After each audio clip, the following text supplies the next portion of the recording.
how you can change the color of Instagram Note. So first of all, what you have to do is launch your Instagram application. If you would like to change your note color to pink, you're gonna have to let's go ahead and write a note.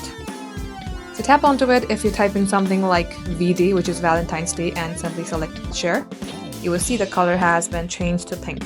So other keywords like, let's go ahead add a new one like I love you or ILY, which is a short form of I love you. If you type in that as well, it will get like pink color. Likewise, let's go ahead add a new one.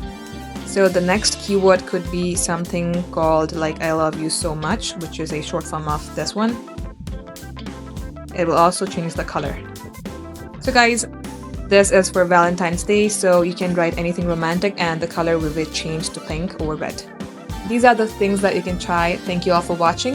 If it helped, leave a like and sub. We will catch you up soon.